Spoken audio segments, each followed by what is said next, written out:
Good morning students.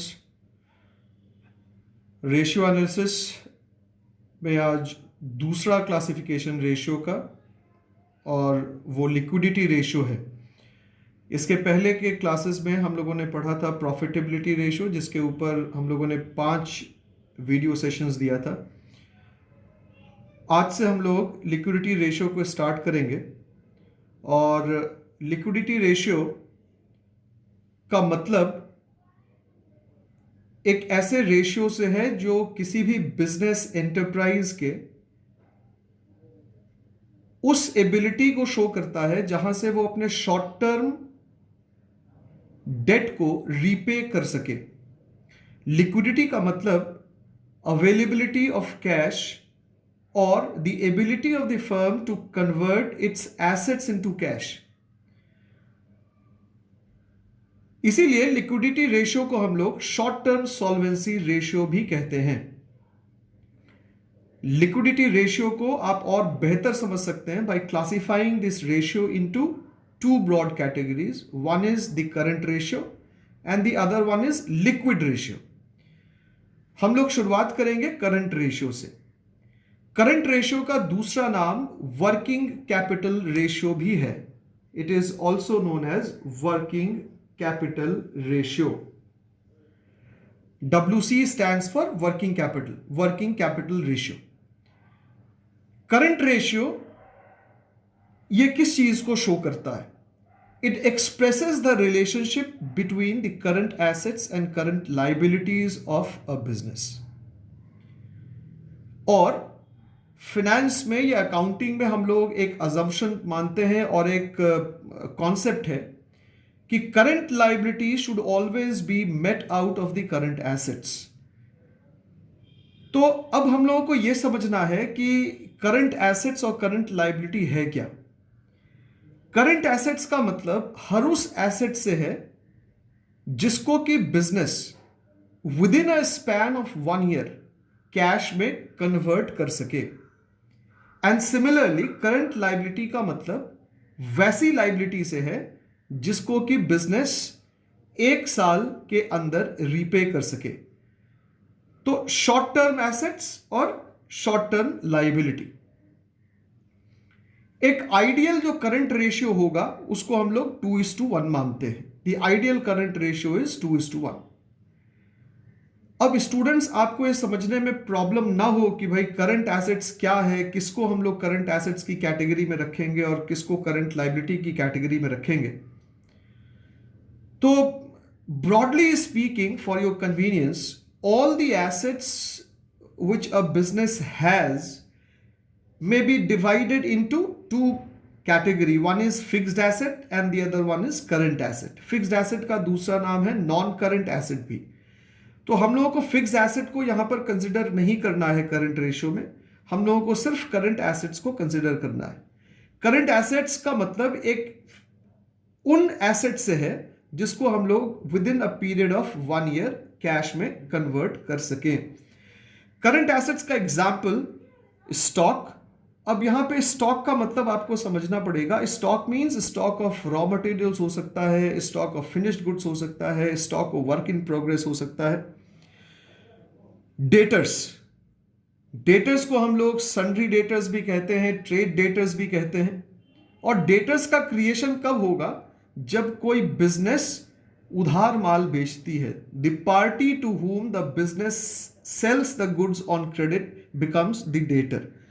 Bill receivable यानी कि कुछ ऐसे बिल जिसको कि बिजनेस इन कमिंग डेज उसके ऊपर पेमेंट रिसीव करेगा, इसलिए भी ये बिजनेस के लिए करंट एसेट की कैटेगरी में आएगा। Cash available with the business both inside the business as well as in the bank. Prepaid expenses और अक्रूड इनकम, ये सारा चीज, ये सारे एसेट्स करंट एसेट्स में आएंगे। करंट लाइबिलिटीज क्या है? करंट लाइबिलिटीज का एग्जांपल क्रेडिटर्स। क्रेडिटर्स का क्रिएशन कब होगा? क्रेडिटर्स का क्रिएशन तब होगा जब बिजनेस किसी से गुड्स को परचेज करेगा। The party from whom the business purchases goods and that too on credit, उधार, तभी क्रेडिटर्स का क्रिएशन होगा। Bank overdraft, bills payable. Bills payable का मतलब कि ऐसे बिल जिस पे बिजनेस को पेमेंट करना है, आउटस्टैंडिंग एक्सपेंसेस हो गया लेकिन बिजनेस ने उसके ऊपर अभी तक पेमेंट किया नहीं है, प्रोविजन फॉर टैक्सेशन और प्रपोज्ड डिविडेंड, ये सारी चीजें जो है वो करंट लायबिलिटी की कैटेगरी में आएंगी। प्रपोज डिविडेंड को मैं थोड़ा सा समझा दूं। प्रपोज डिविडेंड का मतलब ये कि एक ऐसा डिविडेंड जिसको कि बिजनेस ने इस साल अपने प्रॉफिट में से शेयर होल्डर्स को देने के लिए प्रस्ताव रखा है लेकिन जिसका भुगतान अभी तक नहीं किया गया है, इसलिए करंट लायबिलिटी का पार्ट फॉर्म करता है। आगे अगर आप एक आइडियल करंट रेशियो की बात करें कि कितना करंट रेशियो होना चाहिए बिजनेस के लिए, एक आइडियल, तो आदर्शतम जो करंट रेशियो होना चाहिए वो कहा गया 2:1 का होना चाहिए। यानी कि जितनी करंट लायबिलिटी है उसके मुकाबले आपके पास करंट एसेट्स 2 टाइम्स होना चाहिए। अगर आपके पास करंट लायबिलिटी 1 लाख रुपए की है तो आइडियल जो करंट रेशियो होना चाहिए वो कहता है कि करंट एसेट आपके पास 2 लाख रुपए का होना चाहिए, यानी कि 2:1 का रेशियो ये बन के आया। अब क्वेश्चन ये उठता है कि अगर आपके पास करंट रेशियो 2:1 से ज्यादा है या इससे कम है तो ये किस चीज की ओर इशारा करेगा। अगर आपका करंट रेशियो 2:1 से ज्यादा है, ये 3:1 है, 4:1 है, इसका मतलब ये हुआ कि बिजनेस में उसके रिसोर्सेज का इस्तेमाल ठीक से नहीं किया गया, उसका एसेट्स अनयूटिलाइज्ड है और बिजनेस बेहतर परफॉर्म नहीं कर पाएगा। उसका जो rate of return on investment है वो ऑब्वियसली क्या होगा, कम हो जाएगा। लेकिन अगर उसका करंट रेशियो 2:1 से कम है, हो सकता है वो 1.5:1 हो या 1.25:1 हो, तो अगर ये आइडियल से कम है इसका मतलब ये हुआ कि शॉर्ट टर्म में बिजनेस के पास जो फाइनेंशियल साउंडनेस है वो कम है, मतलब उसकी एबिलिटी अपने करंट लायबिलिटी को पे करने के लिए जितनी होनी चाहिए उतनी नहीं है। स्टूडेंट्स, हम लोग करंट रेशियो के बाद, जैसा मैंने आप लोगों को बताया कि दूसरा जो क्लासिफिकेशन है लिक्विडिटी रेशियो का वो है लिक्विड रेशियो। इसका 2 और नाम है, इसको हम लोग क्विक रेशियो के नाम से भी जानते हैं और इसका एक और नाम है जिसको हम लोग एसिड टेस्ट रेशियो भी कहते हैं, एसिड टेस्ट रेशियो। अब ये लिक्विड रेशियो किस चीज को शो करता है and how is it different and what is something new which was not there in current ratio. Liquid ratio जो है वो अल्ट्रा शॉर्ट पीरियड में बिजनेस की सॉल्वेंसी को शो करता है।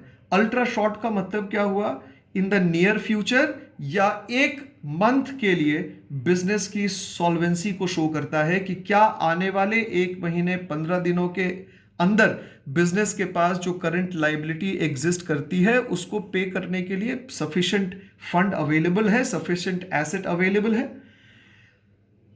तो लिक्विड रेशियो को निकालने का जो फॉर्मूला है थोड़ा सा डिफरेंट है। यहां पर हम लोगों ने लिक्विड एसेट लिया है, जबकि करंट रेशियो में हम लोग करंट एसेट को लिया करते थे।